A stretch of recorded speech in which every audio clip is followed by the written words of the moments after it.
cars today. Hey, good afternoon everyone. Dan here from Hobie Kayaks, and I just want to put together a video today about what I hate about my Hobie Passports. Now, if you know me, you know I really like these kayaks, so this is going to be a short video. But there are a few things that could be improved, and if you're looking at getting one of these kayaks, hopefully you find this helpful. So one of the first things I noticed with the kayaks is, in addition to them being strong and lightweight, they're not very durable. The thermoform plastic scratches real easily, so be real careful. Anything you touch this kayak against is going to not just give it a little scratch, but it's going to carve up your kayak. So be real careful at the launch and taking it on and off your car, getting it into your garage or wherever you're putting it. The second thing I noticed was when I got my, this is the 2020 Passport 10.5 and the 2022 12.0.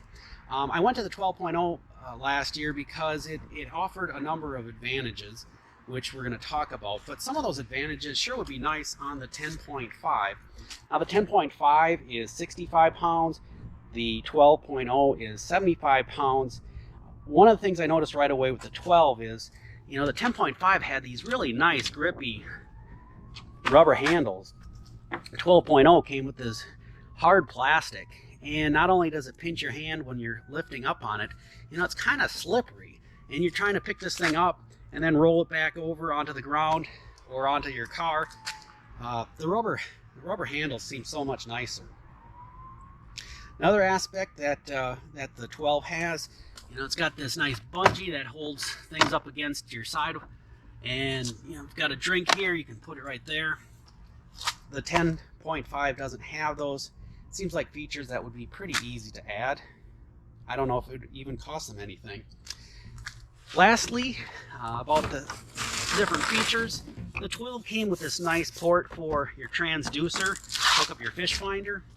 The 10.5 does not, and so they still have scuppers. And so what I was able to do is go to a hardware store and get some plumbing supplies and hook up this transducer so I could make use of a fish finder, which was helpful. We'll probably put that on another video in the near future. So, a couple other things. The 2020 fins, the Mirage Drive, had this particular design, and I noticed how quiet it is. And I was excited to get the new fins because they're the kick-up turbo. I ended up upgrading the fins. But while you're fishing, this gap in here, which goes back and forth probably to give you more power as you're kicking along, clicks. And so both of these fins are clicking simultaneously, and that's very noticeable while you're fishing. It's not terribly loud, but for a fisherman, you're trying to be quiet and all of a sudden click, click, click, click, click, click. And with the old drive, you didn't have that. So something to be aware of. I don't know if I can get maybe an O-ring in here and damper that somehow. Last but not least, the accessory catalog has a lot of nice pictures, some good ideas, but everything's been a little complicated getting here. I went ahead and upgraded the round hatch to the rectangular hatch, and initially there's two options. They refer to it as horizontal and vertical, and I didn't know what they meant, and there's no pictures, there's nothing that says what's what for your kayak. I ended up ordering the horizontal hatch, and what that did was leaving it in this position if you wanted to have your handle in the middle, which doesn't work because there's geometry changes in the kayak here that don't allow you to do that. You'd have to mount it this way and have the hatch, so you'd be pulling across underneath your legs, kind of awkward. So I ordered, they took it back, the dealer, and I was able to exchange it, but just kind of a bit of a hassle.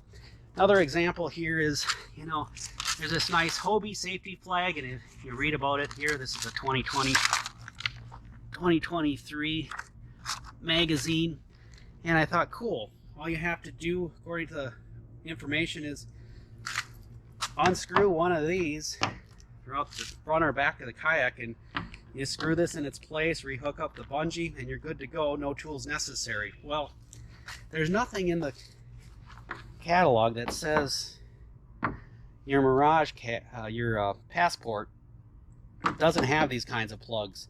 There's hard plugs in there, and so now I'm left with a flag that at this point I'm still not sure how I'm going to mount it. I'm going to figure something out. I did go to the hardware store last year and found a nut that seemed to fit the end.